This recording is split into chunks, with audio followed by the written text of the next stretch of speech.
बातमी आहे शहरात गाजलेल्या माजी पोलीस आयुक्त कृष्णप्रकाश यांच्या बदलीविषयीची।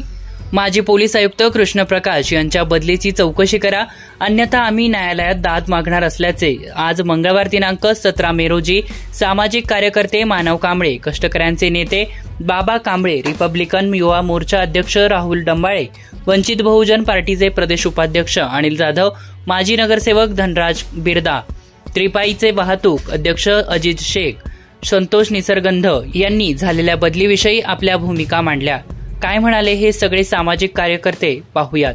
यावेळी धनाजी येळकर, सतीश काळे, शिवशंकर उबाळे, दत्तात्रय शिंदे, रफिकभाई कुरेशी उपस्थित होते। या पत्रकार परिषदेचा आढावा घेतला आहे आमचे विभागीय संपादक रोहित खरगे यांनी। पाहूयात। त्यांच्या बदलीनंतर जे काही त्यांच्यावर आरोप करण्यात आले किंवा त्यांच्यावर वेगवेगळे ॲलिगेशन करण्याचा प्रयत्न केला गेला, तर त्याच्या संदर्भामध्ये त्यांची सफाई देण्यासाठी नव्हे, पण एक लोकांच्या प्रती सर्वसामान्य लोकांना सहज उपलब्ध होणारा एक कमिशन, या शहराची कायदा आणि सुव्यवस्था राखण्याचं त्यांचं सर्वोच्च स्थान आहे। त्या व्यक्तीने या शहरातल्या सर्वसामान्य लोकांना, मग त्या महिला, दलित असतील, बाकी सगळी मंडळी आहेत, कामगार वर्ग असेल, या सगळ्यांना प्रत्यक्ष त्यांचं म्हणणं मांडण्याची संधी गेल्या त्यांच्या कार्यकाळामध्ये उपलब्ध करून दिली, हे अतिशय महत्वाचं आहे। आणि सर्वसामान्य लोकांचे प्रश्न सोडवण्याच्या संदर्भामध्ये पुढाकार घेऊन सामान्य लोकांना न्याय द्यायच्या प्रक्रियेमध्ये त्यांचा खूप मोठा पुढाकार होता। हा अपवादात्मक परिस्थितीमध्ये आढळतो तो कृष्णप्रकाश यांच्यामध्ये होता। त्यांच्या कार्यपद्धती संदर्भामध्ये ते प्रशासन बघून गेले, त्यांच्यावर जे आरोप झाले त्याची चौकशी झाली पाहिजे। जे आरोप झाले ते सत्य असत्य काय असेल ते बाहेर येईल, पण आम्ही सामान्य लोकांचे प्रतिनिधी म्हणून शहरातल्या नागरिकांचे जे जिव्हाळ्याचे प्रश्न असतात, अगदी छोटे मोठे असतात, अगदी घरगुती भांडणांपासून ते मग गल्लीमधल्या गुंडांच्याकडून त्रास होणे किंवा महिलांची छेडछाड होण्याचे प्रकार वाढले, चेन स्नॅचिंग सारखे प्रकार वाढले, या संदर्भामध्ये प्रोएक्टिव्हली काम करण्याची प्रक्रिया या कमिशनरांनी चालू केली होती। हे सगळ्यांना मान्य करावं लागेल। आणि मग अशा पद्धतीनं सामान्य लोकांच्या हिताचं काम करणाऱ्या अधिकाऱ्यांना त्यांच्या बंदीमुळे असेल किंवा आणखी काही कारणामुळे असेल त्यांचं चारित्र्य करण्याचा प्रयत्न काही मंडळी करत असतील, तर मग या शहरामध्ये प्रामाणिकपणे सामान्य लोकांची सेवा करण्याच्या उद्देशाने येणाऱ्या अधिकाऱ्यांचं मनोधैर्य खचल्याशिवाय राहणार नाही। या शहरामध्ये काम कसं करावं, मग या सगळं फक्त राजकीय नेत्यांच्या किंवा प्रस्थापितांच्याच ताटाखालचं मांजरून काम करायचं का, अशा पद्धतीची शंका कदाचित इथल्या सगळ्या येणाऱ्या अधिकाऱ्यांच्या आणि आता आजूबाजूच्या अधिकाऱ्यांच्या मनामध्ये येण्याची शक्यता आहे। आणि त्याच्यामुळे पोलिसांचं एक मनोधैर्य खचवण्याचं काम किती मंडळी करतायत। त्यांचे काय आक्षेप होते, त्यांनी त्या खात्याकडे व्यवस्थितपणे दिले पाहिजे होते, केलं पाहिजे होतं, त्याची चौकशी व्यवस्थितपणे होईल, त्यांचा विश्वास शासनावर असला पाहिजे।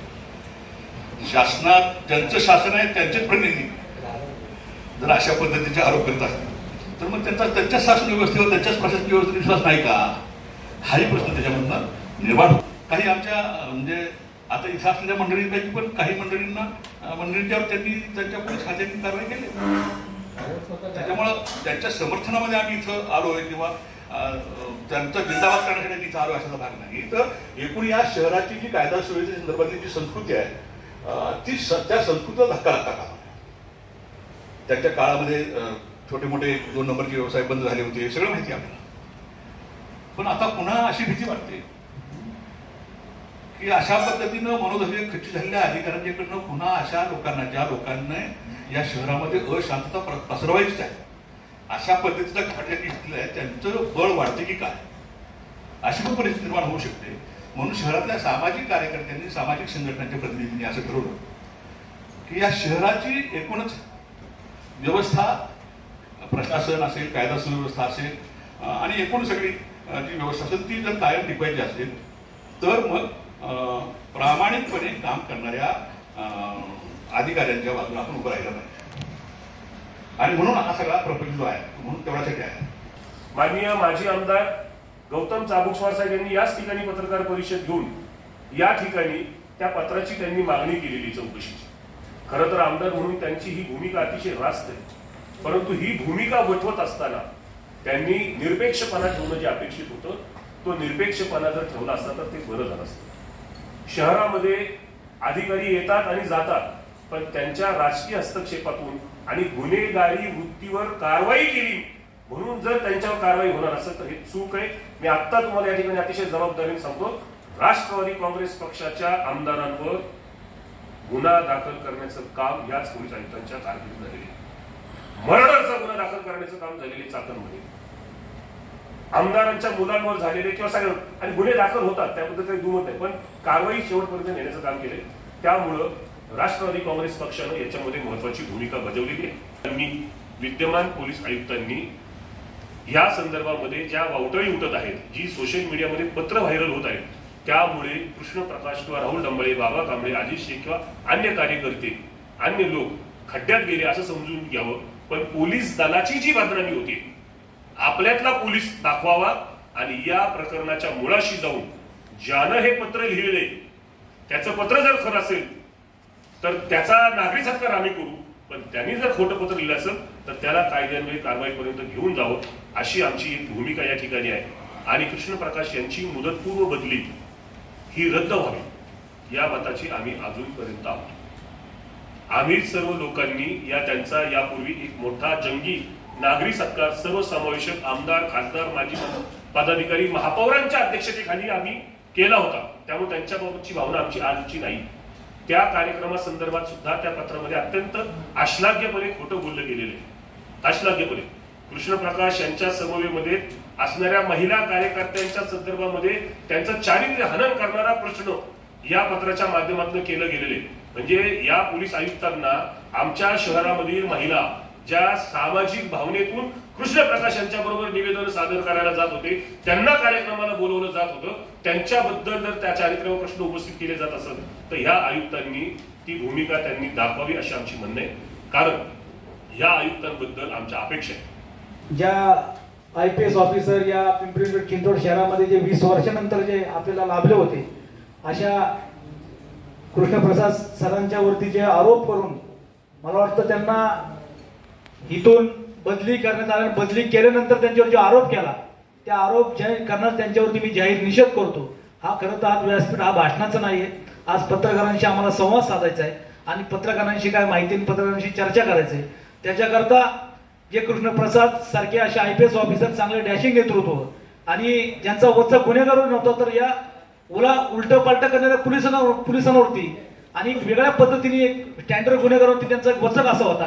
परंतु त्याच्या बरोबर त्यांची जी काय होती, सर्वसामान्य जनतेची नाळ होती आणि प्रत्येक संघटनेला एक वेगळ्या पद्धतीने न्याय द्यायचा प्रयत्न करायचे. माझ्यासारख्या सर्वसामान्य कार्यकर्त्यासारख्याला पण माझी त्यांची जी भेट व नेहमी एक महिन्याला त्यांची माझी भेट होऊन चर्चा असायची. म्हणून वंचित बहुजनाकडची पण चांगली भूमिका त्यांच्याकडे असायची, ते माझ्यापाशी मांडायचे. आपल्या समाजामध्ये एक समतोल राखला होता. तो समतोल गेल्या कित्येक वर्ष पाठीमागच्या काळामध्ये पण आणि ह्याच्या पुढच्या पण काळामध्ये राहणार का नाही मला माहित नाही, पण त्यांनी तो राखला होता. सर्वसामान्य व्यक्ती त्यांच्यापर्यंत पोहोचत होता. ते प्रत्येक सर्वसामान्य व्यक्तीला भेटत होते. समाजाच्या प्रत्येक एक व्यक्तीला न्याय द्यायचं काम त्यांनी ठरवलं होतं. इव्हन त्यांच्या स्वतःच्या खात्यामधले पोलिसांना पण त्यांनी वेलफेअर फंड आजपर्यंत इतिहास जमा आहे की एवढं वेलफेअर फंड पोलिसांचा कधी जमा झाला नाही जेवढं त्यांनी केलं. पोलीस पण आपल्यासाठी एक अवरात्र काम करत असतात, अशा लोकांसाठी पण त्यांनी वेलफेअर फंड म्हणजे असंच नाही की फक्त त्यांनी बाकीचे इतर समाजासाठी बघितलंय.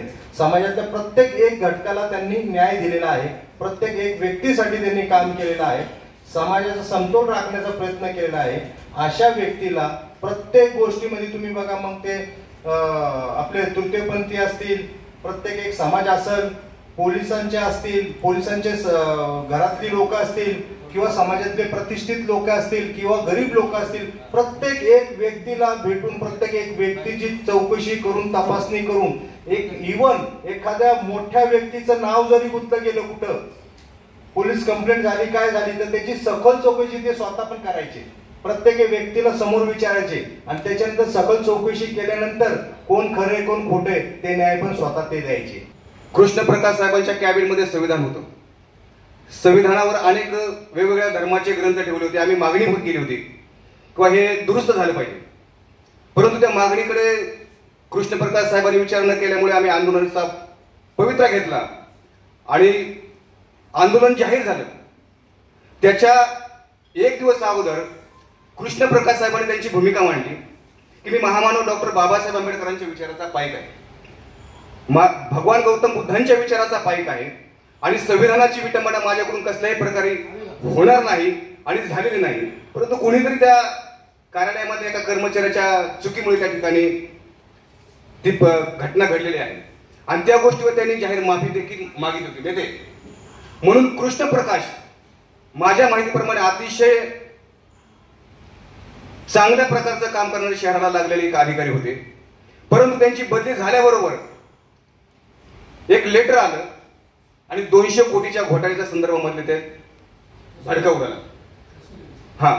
आता त्याच्यामध्ये 4-5 कार्यकर्त्यांचे पण नाव आले, पण त्याच्यामध्ये डंबाळे साहेब, बाबा आहे, मी आहे, त्याच्यानंतर आपले आजीज आहे, निकाजे साहेब आहेत. वास्तविक पाहता ते पत्र चुकीच्या पद्धतीने आलेलं आहे. त्याच्यामध्ये आपल्या पत्रकारांचे देखील नाव आहे, बऱ्याच लोकांचे नाव आहे. तर हे जर अशा प्रकारची बदनामी होत असेल, आपण गेली 20 वर्ष चळवळीमध्ये चांगल्या प्रकारे काम करत असतो, नाव कमवण्यासाठी, स्वच्छ प्रतिमा ठेवण्यासाठी सातत्याने प्रयत्न करत असतो आणि एका क्षणामध्ये जर आपली प्रतिमा डागाळली जात असेल तर ही गोष्ट बाबा अतिशय चुकीच्या पद्धतीची आहे. अशाच प्रकारचं काम कृष्णप्रकाश साहेबांनी त्यांच्या साधारणपणे 18 महिन्याच्या कालावधीमध्ये केलं आणि जाता जाता त्यांना जर बदनाम करण्याचं कोणी काम करत असेल तर त्या बदनाम करणाऱ्या प्रवृत्तीपर्यंत आलेल्या कमिशनर साहेबांनी पोहोचलं पाहिजे आणि 200 कोटीच्या घोटाळ्याची त्या पत्राची चांगल्या प्रकारे खातरजमा करून चौकशी केली पाहिजे आणि जो कोणी असेल त्याला जनतेसमोर आणलं पाहिजे. अशा प्रकारच्या भूमिका या ठिकाणी मांडतो आणि माझी 2 शब्द थांबवतो. चळवळीमध्ये काम करणारे कार्यकर्ते यांनी सर्वांनी 50पेक्षा अधिक संघटनांनी एकत्र येऊन आज पत्रकार परिषद घेतलेली आहे. शहरामध्ये या विविध प्रश्नावरती आमची देखील भूमिका असली पाहिजे असं आमचं मत आहे. यामध्ये आम्ही आज भूमिका अशी मांडलेली आहे की कृष्णप्रकाश यांनी पिंपरी चिंचवड शहरामध्ये चांगलं काम केलं. त्यांनी गुन्हेगारावरती वचक ठेवला, त्यांनी इथल्या 2 नंबर धंद्यावरती वचक ठेवला, राजकीय गुन्हेगारी त्यांनी कमी केली. अशा प्रकारचं चांगलं काम केलं असताना देखील त्यांच्या वेळेअभावी वेळेच्या अगोदर त्यांची बदली झाली. ही बदली का झाली, यामध्ये त्यांच्या बदलीच्या पाठीमागे काही षडयंत्र आहे का याची चौकशी व्हावी अशी आमची मागणी आहे.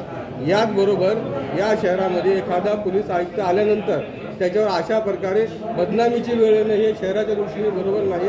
पोलिसांचं मनोबल यातून कमी होईल. या शहरामध्ये सामाजिक कार्यकर्ते, पत्रकार यांचं योगदान मोठं आहे. सामाजिक कार्यकर्त्यांचे नावं, पत्रकारांचे नावं बदनाम करण्याचे जे काही षडयंत्र चालू आहे याचा पर्दाफाश झाला पाहिजे. ते तथाकथित जे काही पत्र आहे 200 कोटीचा लेटर बॉम्ब त्याची चौकशी झाली पाहिजे आणि दूध का दूध पाणी का पाणी झाला पाहिजे अशी आमची मागणी.